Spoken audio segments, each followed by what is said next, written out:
اگر میں آپ کو بھیجنا شروع کروں نا تو آپ کا فرسٹ کوشچن.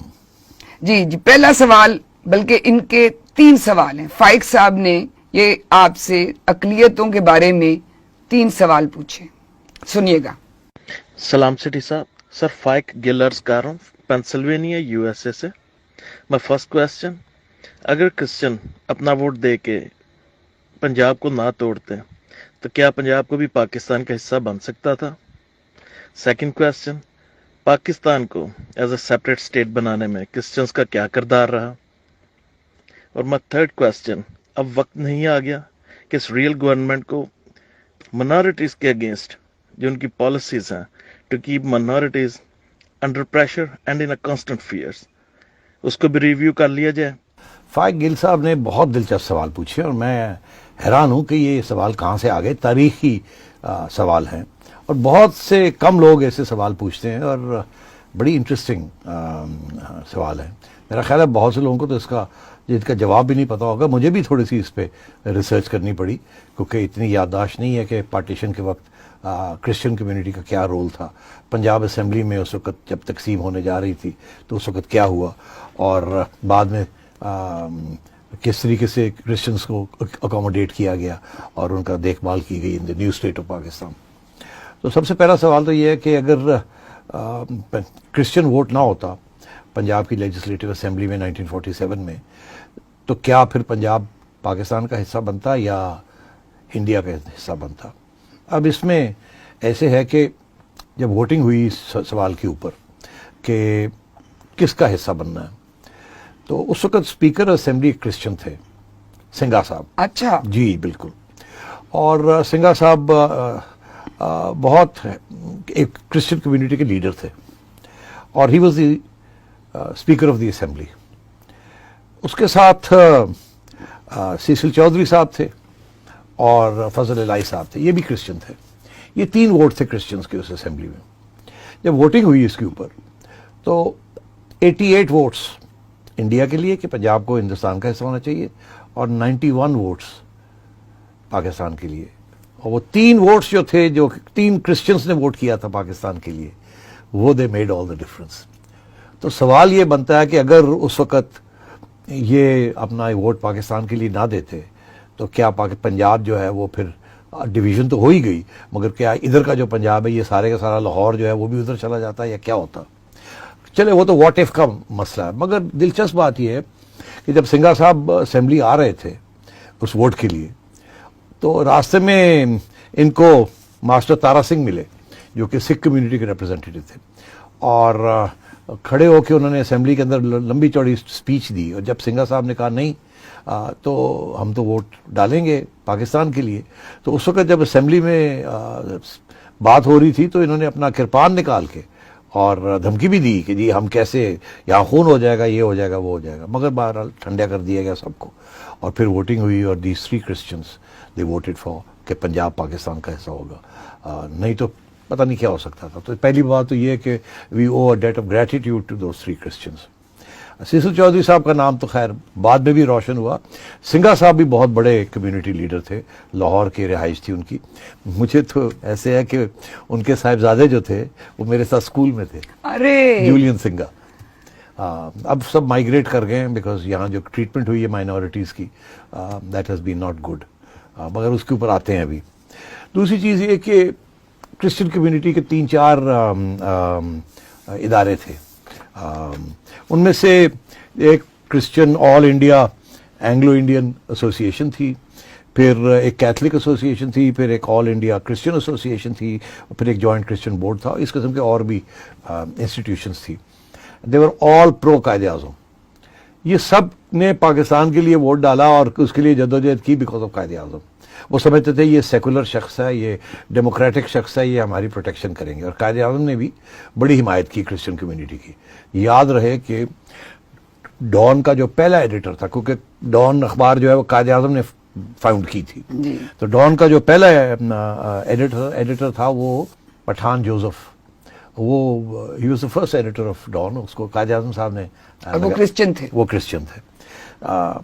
اس لیے اور اس کے بعد بھی ایک اور کرسچن بنے، وہ بھی قائد اعظم نے ان کو لگایا تھا.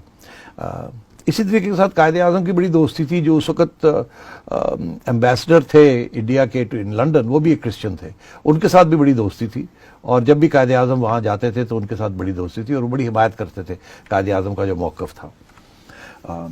پھر کرسچنز نے بہت امپورٹنٹ رول وہاں, جب نہرو صاحب کی رپورٹ آئی آن مائنورٹیز اور کس نے کیا ہونا ہے اور کیا نہیں ہونا, تو قائد اعظم نے اس کو ریجیکٹ کر دیا تھا کہ کس قسم کی اسٹیٹ بنے گی ہندوستان میں.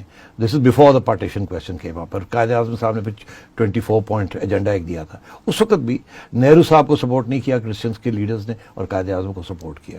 تو at every stage Christian community کا بہت بڑا رول رہا ہے in the freedom movement and in the movement for Pakistan. جب باؤنڈری کمیشن دیکھ رہی تھی کہ جی کون سی چیز کہاں ہوگی, یہ ادھر ہوگا یہ ادھر ہوگا, تو اس وقت بھی 2-3 ایسے علاقے تھے جہاں کے کرسچن کمیونٹی کے لوگ خود پہنچے, انہوں نے پریزنٹیشنز کی اور وہاں آرگیو کیا کہ نہیں یہ جو جگہ ہے یہ ادھر کی نہیں, ادھر کی نہیں, یہ پاکستان کا حصہ ہوگی, and so on and so forth. تو بہت سے اس قسم کے بہت سے ایگزامپلز ہیں. اور اس کے بعد بھی پارٹیشن کے بعد بھی کرسچن کمیونٹی نے بہت اہم رول ادا کیا. وہاں آپ کے پاکستان ایئر فورس کے first chief was a Christian, آپ کے چیف جسٹس جنہوں نے آئین بنائی آپ کی جسٹس کارنیلیس, وہ بھی کرسچن تھے. پاکستان کے 65 وار میں آپ نے بہت سے نام سنے ہوں گے آف فائٹر پائلٹس جنہوں نے بہت اہم رول ادا کیا, اینڈ سو آن.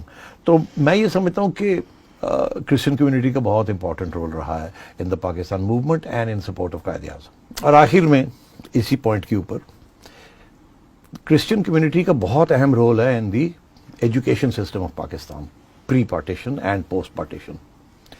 سب ہمارے سیاسی لیڈرز جنہوں نے فریڈم کے لیے لڑے, they were all educated, most of them, اور main important ones in Christian institutions.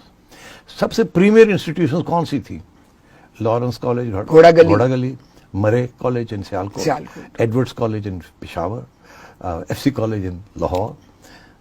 ٹھیک, اور دس از وائی ہر جگہ پہ they had a big college اور ریپیوٹیڈ انسٹیٹیوشن. اس کے علاوہ سب سے امپورٹنٹ ڈیولپمنٹ یہ تھی کہ کرسچن کمیونٹی پہلی کمیونٹی تھی جس نے انگریزی سیکھی. ان کے جو لیڈرز تھے اور ان کے جو سکولز تھے وہاں بھی جو پڑھائی جاتی تھی, کیونکہ وہ برٹش راج کے ساتھ ان کا بہت امپورٹنٹ تعلق تھا. تو انگلش کا استعمال کرنا اور تعلیم میں کرسچن لیڈرز جو تھے they were in the lead. اور انگلش کے ساتھ اور تعلیم کے ساتھ اور برٹش راج کے ساتھ جو ان کی ویلیوز تھیں آف سیکولرزم, ڈیموکریسی, یہ ساری ویلیوز بھی انہوں نے امبائب کی. تو اگر آبجیکٹیو ریزولوشن جب آیا تو اس وقت سنگھا صاحب was the speaker of the Punjab assembly, partition کے بعد بھی وہ رہ گئے. مگر جب آبجیکٹیو ریزولوشن آیا تو پھر سنگھا صاحب کے اوپر یا پریشر آیا یا کہا گیا کہ اب اچھا نہیں لگتا کہ ایک نان مسلم ہماری اسمبلی کا ہو. تو اس وقت سے یہ پھر ٹلٹ ہونا شروع ہوا ہے سارا کچھ. سو ہی سیڈ ٹھیک ہے, he resigned and then life went on and history became something else. جناب آپ ایک بہت امپورٹنٹ ایجوکیشن انسٹیٹیوشن آپ نے مس کر دی ہے, عورتوں کا. ہاں you are right, Kinnaird college. جی بالکل, تھینک یو. آف کورس, وہاں معذرت, آئی ایم سوری, بالکل ذہن سے نکل گیا, because Kinnaird was a very important institution, ابھی بھی بہت امپورٹنٹ انسٹیٹیوشن ہے. تھینک یو جی, میرا کالج ہے جی. اچھا جی, آپ نے ایک ان کا جو لاسٹ کوشچن تھا وہ اس پہ بھی ذرا آپ ان کا جواب دیں کہ وہ کہتے ہیں کہ اس وقت جو اقلیتوں کا حال ہے پاکستان کے اندر اور جتنی مصیبتوں سے وہ گزر رہے ہیں, اور تو حکومت کو چاہیے نہیں کہ یہ ایسی پالیسیز اپنی ریویو کریں تاکہ ان کے سانس میں سانس آئے. دیکھیے یہ تو کہنے کی ضرورت نہیں ہے, اور ہمیں بڑا دکھ ہوتا ہے کہ جو مائنورٹیز کے ساتھ ضیاء الحق کے زمانے کے بعد جو سلوک ہوا ہے وہ اچھا سلوک نہیں ہوا, اور we should hang a head in shame. یہ وہ مائنورٹیز ہیں who played a very important role. Parsis تھے, کرسچنس تھے, ہندوز تھے, اور مائنورٹیز تھے. کرسچن کمیونٹی تو افورڈ کر سکتی تھی. ضیاء الحق کے زمانے کے بعد انہوں نے مائگریٹ کرنا شروع کر دیا, کوئی کینیڈا چلے گئے, کوئی آسٹریلیا چلے گئے. اور لاہور کی وہ لائف تھی, ان کی انسٹیٹیوشنز اور ان کے اور جو ان کا پیار محبت تھی ود دا مسلم کمیونٹی. میں خود ایک کرسچن اسکول کی میں میری تعلیم ہوئی, اور سم آف مائی بیسٹ فرینڈز اور کرسچنز. یولین سنگھا کی میں بات کر رہا ہوں, مگر وہ بیچارے دب گئے آفٹر ضیاء الحق. اس وقت اتنی وہ ایک ماحول نیا بننا شروع ہو گیا تھا یہاں, جس کے اندر مائنورٹیز ڈڈنٹ فیل پروٹیکٹڈ. اور وہ دن ہے اور آج کا دن ہے وہ سانس لینا مشکل ہوا ان کے لیے. اور ہم تو یہی دعا کرتے ہیں کہ یہاں ایسی کوئی لیڈرشپ آئے اور ہماری مذہبی جماعتوں کو بھی اللہ تعالیٰ کو سمجھائے کہ مائنورٹیز کو ایسے نہیں ٹریٹ کرنا چاہیے, ان کو رائلٹی کی طرح ٹریٹ کرنا چاہیے. ہمارے حضور تو صلی اللہ علیہ وسلم وہ تو یہی کرتے تھے, مائنورٹیز کا بڑا پیار کرتے تھے, ان کی پروٹیکشن کرتے تھے. مگر unfortunately we as Muslims have failed and یہ this reflects very badly on us. Royalty کی طرح ٹریٹ کریں نہ کریں مگر کم از کم برابر شہری کی طرح